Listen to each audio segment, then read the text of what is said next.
Special education hub YouTube channel में आप सभी का स्वागत है दोस्तों। आज हम बात करने वाले हैं मध्य प्रदेश शासन स्कूल शिक्षा विभाग तथा मध्य प्रदेश शासन जनजातीय कार्य विभाग के अंतर्गत प्राथमिक शिक्षक चयन परीक्षा 2025 की।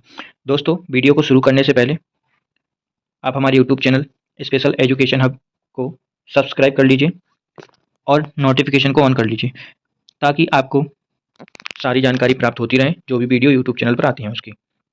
दोस्तों, वीडियो देखने से पहले आप सभी से मेरा निवेदन है कि आप वीडियो को लाइक शेयर कर दें ताकि आपके सभी साथियों को जानकारी वीडियो की मिल जाए। दोस्तों, अब हम वीडियो शुरू करते हैं।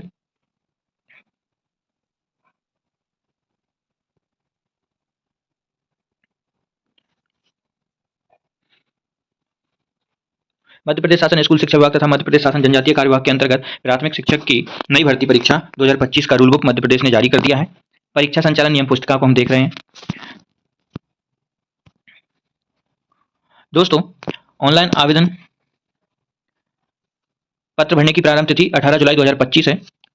ऑनलाइन पत्र में संशोधन करने की प्रारंभ तिथि 18 जुलाई 2025 ही है। ऑनलाइन आवेदन भरने की अंतिम तिथि 1 अगस्त 2025 रखी गई है। आवेदन पत्र में संशोधन करने की अंतिम तिथि दोस्तों 6 अगस्त 2025 रखी गई है। और दोस्तों, इसका परीक्षा दिनांक एवं दिन जो संभावित है वो 31 अगस्त 2025 रविवार से प्रारंभ होगा। दोस्तों, फॉर्म भरने के कितने पैसे लगेंगे ये हम देख लेते हैं। अनारक्षित अभ्यर्थियों के लिए 500 रुपए, केवल मध्य प्रदेश के मूल निवासी, अनुसूचित जाति, अनुसूचित जनजाति, अन्य पिछड़ा वर्ग, ईडब्ल्यूएस, दिव्यांगजन अभ्यर्थियों के लिए 250 रुपए लगेंगे। केवल सीधी भर्ती के जो पद रहेंगे बैकलॉग पदों हेतु कोई शुल्क नहीं रहेगा दोस्तों, कोई शुल्क नहीं रहेगा। आवेदन कैसे करना है ये भी हम देख लेते हैं, कहां से आवेदन होंगे। ऑनलाइन आवेदन कियोस्क के माध्यम से ऑनलाइन भरने वाले अभ्यर्थियों हेतु एमपी ऑनलाइन का पोर्टल शुल्क 60 रुपए लगेगा। कितना लगेगा भाइयों? पोर्टल शुल्क 60 रुपए लगेगा। इसके अतिरिक्त रजिस्टर्ड सिटीजन यूजर के माध्यम से लॉगिन कर फॉर्म भरने पर पोर्टल शुल्क 20 रुपए दे होगा। दोस्तों, अगर आप खुद ही फॉर्म भर लेते हैं एमपी ऑनलाइन के पोर्टल से तो इसके लिए आपको 60 रुपए अतिरिक्त चार्ज फॉर्म के अलावा देने होंगे। जैसे कोई अभ्यर्थी मान लीजिए अनारक्षित पद के लिए अप्लाई करता है या वर्ग का है तो उसकी फॉर्म फीस 500 रुपए जो अनारक्षित अभ्यर्थियों के लिए निर्धारित की गई है उसके साथ एमपी ऑनलाइन पोर्टल का 60 रुपए चार्ज अलग से लग जाएगा। तो आपके कितने हो जाएंगे दोस्तों? 500 और 60, यानी कि 560 रुपए आपके फॉर्म के लग जाएंगे। और अगर कोई अभ्यर्थी एमपी ऑनलाइन के जो रजिस्टर्ड यूजर आईडी हैं उनके माध्यम से अगर कोई फॉर्म भरता है अनारक्षित अभ्यर्थी तो 500 रुपए के अलावा 20 रुपए अतिरिक्त देने होंगे। तो आपका टोटल 520 रुपए चार्ज लगेगा। ऐसा ही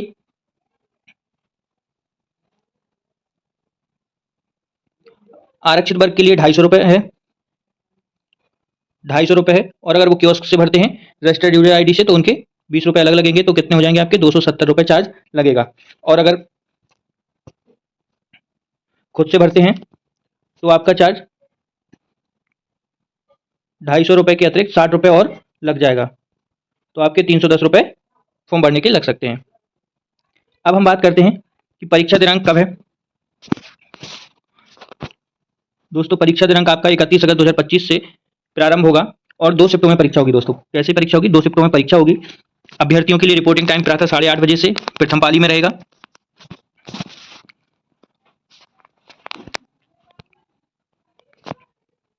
प्रथम पाली में प्रातः 8:30 बजे से 10 बजे तक रहेगा।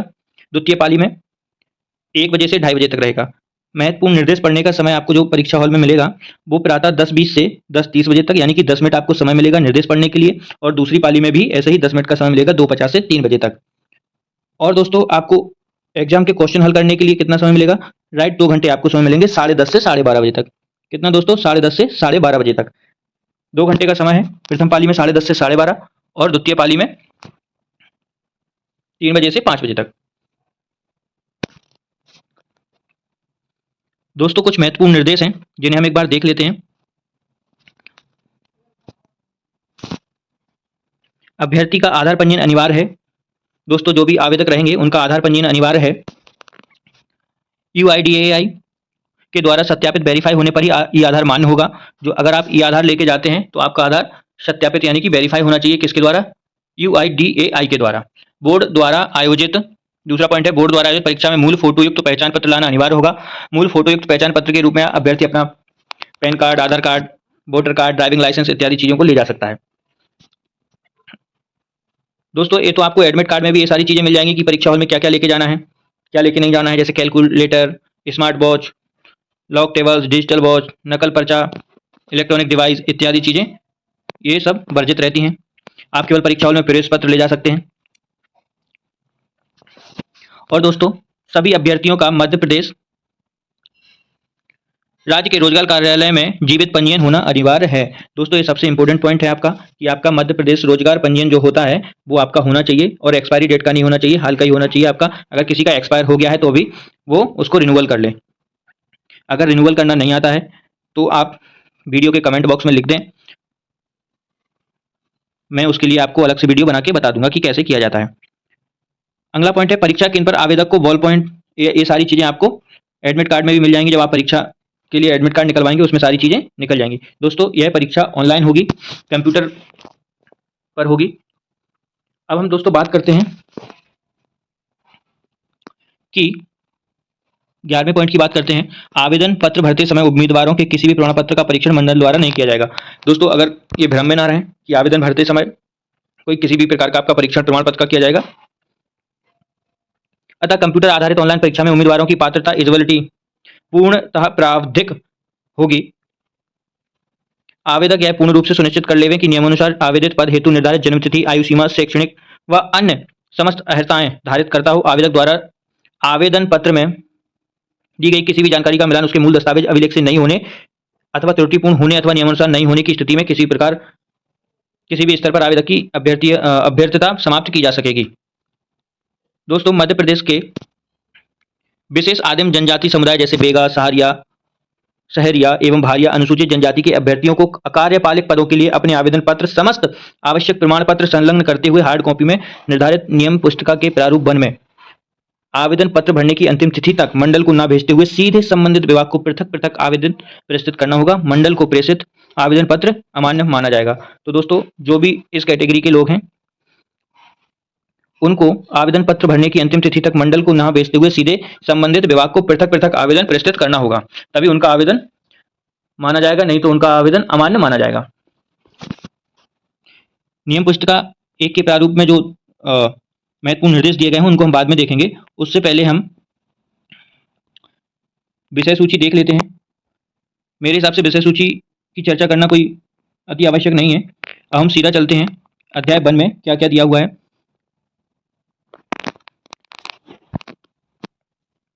अध्याय 1 में प्राथमिक शिक्षक चयन परीक्षा संबंधी विभागीय नियम व पदवार आरक्षण तालिकाएं दी गई हैं, उनके बारे में हम चर्चा कर लेते हैं। मध्य प्रदेश राज्य स्कूल शिक्षा सेवा शैक्षणिक संवर्ग सेवा शर्तें एवं भर्ती नियम 2018 एवं समय समय पर यथा संशोधित नियमों के नियम 8 के उपनियम 5 के अनुसार चयन परीक्षा निम्न शर्तों के अधीन आयोजित होगी। पहला पॉइंट है पद का विवरण। प्राथमिक शिक्षक है, पद की श्रेणी तृतीय श्रेणी है। आवेदन पत्र निर्देश पुस्तिका कर्मचारी चयन मंडल भोपाल एवं विभाग के अनुसार होगा। चौथा पॉइंट है शैक्षणिक एवं व्यावसायिक अर्हता भर्ती नियम 2018 एवं समय समय पर यथा संशोधित नियमों के नियम 8 की अनुसूची 3 के अनुसार निम्नांकित अर्हता धारित करना अनिवार्य होगा। दोस्तों क्या पात्रता है इस परीक्षा में फॉर्म भरने के लिए, उस पर हम चर्चा कर लेते हैं। ये बहुत ही महत्वपूर्ण है। महत्वपूर्ण क्या है इसमें? पात्रता परीक्षा। पहला पॉइंट है पात्रता परीक्षा कर्मचारी चयन मंडल मध्य प्रदेश भोपाल के द्वारा आयोजित प्राथमिक शिक्षक पात्रता परीक्षा 2020। दोस्तों कौन सी? 2020 अथवा 2024। दोस्तों दो जो प्राथमिक शिक्षक के लिए शिक्षक पात्रता परीक्षा हुई है 2020 और 2024 में, 2020 और 2024 में, उनमें जो अभ्यर्थी निर्धारित प्रतिशत के साथ उत्तीर्ण हुए हैं वही लोग ही आवेदन कर सकते हैं। दोस्तों जिनके पास 2020 और 2024 की प्राथमिक शिक्षक पात्रता परीक्षा पास है वही लोग इसमें आवेदन कर सकते हैं। दूसरी चीज क्या है?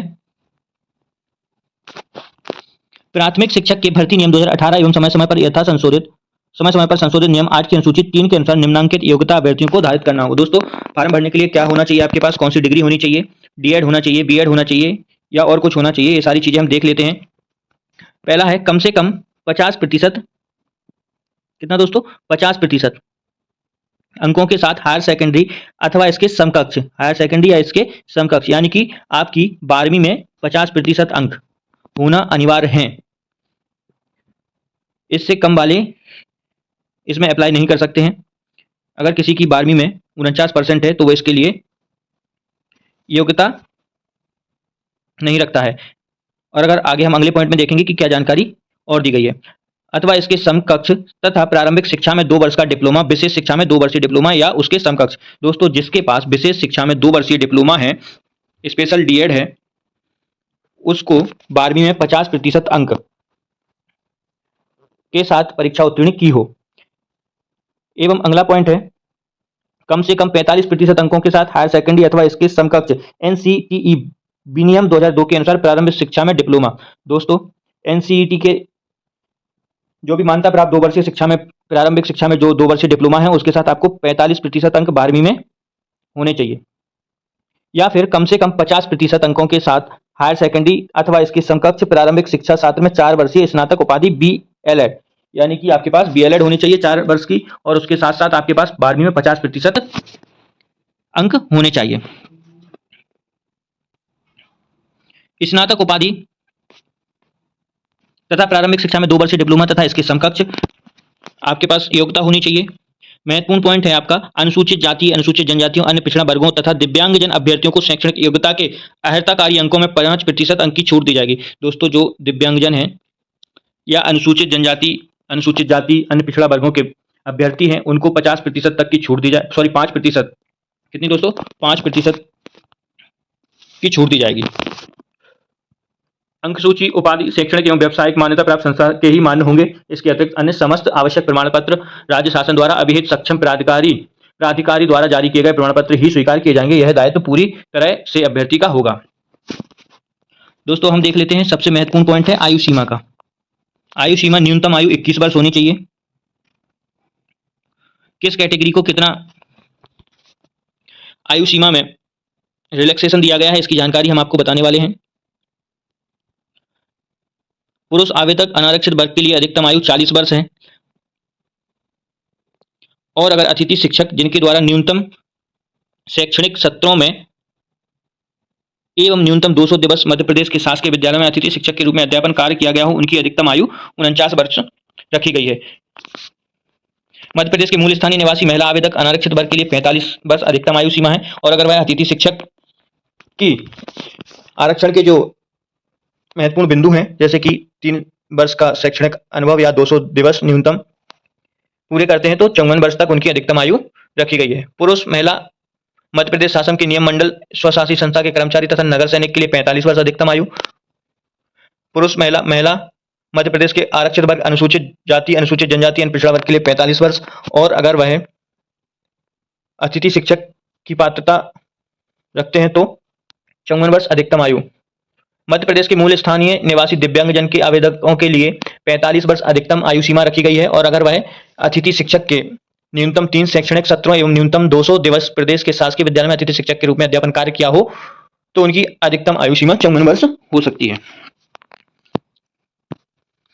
न्यूनतम एवं अधिकतम आयु सीमा की गणना दिनांक 1 जनवरी 2025 के आधार पर की जाएगी। दोस्तों आपकी जो आयु सीमा की गणना होगी वो 1 जनवरी 2025 के अनुसार होगी। आरक्षण तथा आयु सीमा संबंधी छूट मध्य प्रदेश के मूल निवासियों के लिए ही तय होगा। दोस्तों अदर राज्य के लिए आयु सीमा में किसी भी प्रकार की छूट नहीं होगी। दोस्तों एक महत्वपूर्ण बिंदु है विशेष शिक्षकों के लिए। किसके लिए दोस्तों? विशेष शिक्षकों के लिए। विशेष शिक्षक, विशेष शिक्षक के पद हैं दोस्तों, वो भी इसमें शामिल किए गए इस भर्ती परीक्षा में। विशेष शिक्षक के पद भी इस भर्ती परीक्षा में शामिल किए गए हैं। उसके लिए क्या मापदंड है कि आप विशेष शिक्षक बन पाएंगे, उसकी क्या प्रक्रिया रहेगी, हम इस पे विशेष रूप से चर्चा करने वाले हैं।